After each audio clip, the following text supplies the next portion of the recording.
Development को लेकर अखिलेश यादव का ये कहना होता है कि कुछ भी योगी आदित्यनाथ ने नहीं किया, हम जिन कामों को कर रहे हैं उसी का ये श्रेय ले लेते हैं सिर्फ।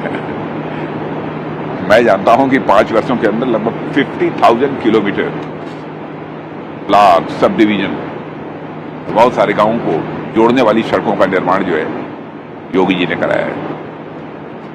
15,000 किलोमीटर।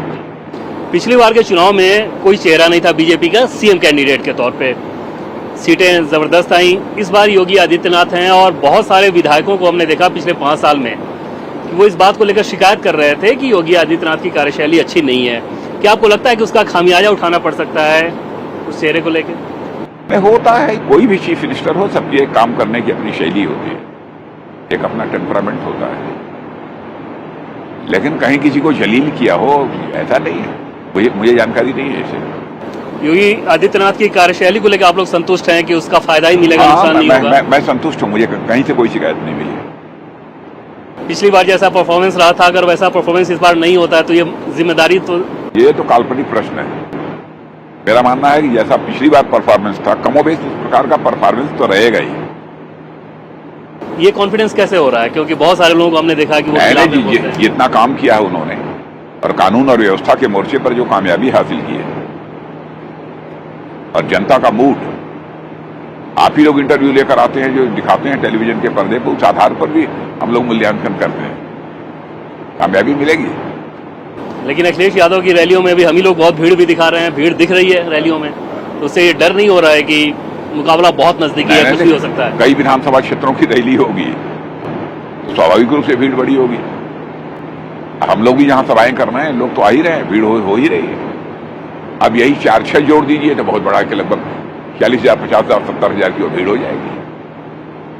जब मुकाबले को सर बाइपोलर देख रहे हैं या ट्रायंगुलर देख रहे हैं? बीएसपी कोई फैक्टर है इस चुनाव में या सिर्फ सपा गठबंधन और बीजेपी गठबंधन यही चुनाव हो रहा है? नहीं, बीएसपी भी है, समाजवादी पार्टी भी लड़ रही है, बीएसपी भी लड़ रही है, थोड़ा बहुत कहीं कहीं कांग्रेस भी लड़ रही है, सभी लड़ रहे हैं।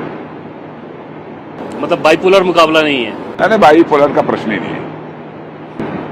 आप क्योंकि पूर्वांचल से आते हैं, पूर्वांचल में कैसी स्थिति देख रहे हैं, खासतौर पे कास्ट कॉम्बिनेशन को लेके बीजेपी के लिहाज से? अलग हो गए। पहले तो मैं स्पष्ट कर दूं, कास्ट इक्वेशन के हिसाब से तो मैं सोचता ही नहीं, न सोचता हूं न बोलता हूं।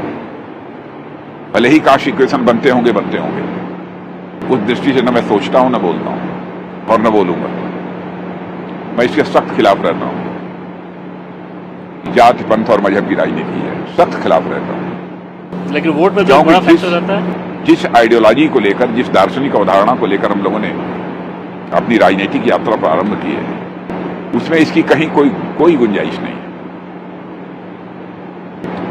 एक मुद्दा ये बहुत कहा जा रहा है जो कि है भी जनता के लिहाज से, महंगाई का मसला। जाहिर तौर पे जनता बुरी तरह से त्रस्त है महंगाई को लेके।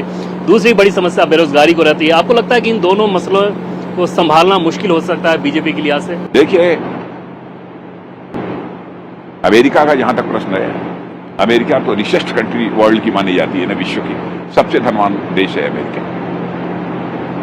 लेकिन कोरोना के बाद जिस प्रकार का एक आर्थिक संकट अमेरिका में पैदा हुआ और महंगाई इतनी बढ़ गई कि पिछले 40 वर्षों में कभी भी इतनी महंगाई बढ़ी ही नहीं।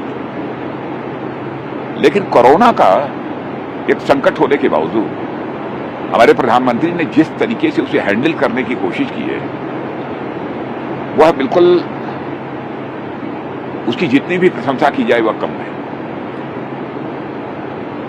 किसी भी प्रकार की कोई क्राइसिस नहीं थी, फिर भी कांग्रेस की हुकूमत में रेट ऑफ इन्फ्लेशन 11%, 12% तक पहुंच गया था। लेकिन आज 5 पॉइंट समथिंग, 6.01 इतने तक ही इन्फ्लेशन सीमित है। लेकिन ये जो कोरोना पैंडेमिक रहा है, पिछले 100 साल में कभी भी इतनी बड़ी महामारी तो इस देश में नहीं आई ना। अब उसके कारण थोड़ी प्रॉब्लम हुई है, इसे मैं मानता हूं। लेकिन कांग्रेस के समय महंगाई जितनी बढ़ी थी उससे काफी कम है। इन प्रतिकूल परिस्थितियों के बावजूद उसको नियंत्रण करने में काफी हद तक कामयाबी हमारी सरकार ने पाई है। सर, क्योंकि आप देश के रक्षा मंत्री भी हैं, चाइना की बात कर लें, चाइना का मसला भी इस चुनाव में उठाया जा रहा है। राहुल गांधी कह रहे हैं कि हम लोग चीन निर्भर हो गए हैं, लेकिन चीन निर्भर इकोनॉमिक संदर्भ में कर रहे हैं। पहले सीमा की बात कर लें तो अपडेट क्या है और आगे क्या देख रहे हैं? क्या आपको लगता है कि चीन के रवैये में कोई परिवर्तन आगे आएगा? चीन के रवैये में परिवर्तन हो अथवा न हो, उसकी हमको चिंता करने की जरूरत नहीं है। हमारी सुरक्षा व्यवस्था चाक चौबंद होनी चाहिए, उसकी चिंता हम करते हैं। जो कुछ भी होगा, जिधर से भी होगा, जहां जैसा आवश्यक होगा, उसके लिए हम भारत तैयार हैं। भारत की सेना के जवानों के शौर्य, पराक्रम और साहस पर संदेह करने की कोई गुंजाइश नहीं है। और अब तक जो किया है उन्होंने, उसकी जितनी भी सराहना की जाए वह कम है। और राहुल जी को भी मैं सुझाव देना चाहूंगा, देश की एकता, अखंडता और संप्रभुता के सवाल पर राजनीति नहीं की जानी चाहिए। कह दिया उन्होंने कि गलवान में भारत के जवान ज्यादा मारे गए, चीन के बहुत ही कम मारे गए। केवल वहां की ग्लोबल टाइम्स की रिपोर्ट के आधार पर, जो कि सरकारी पेपर है चाइना का।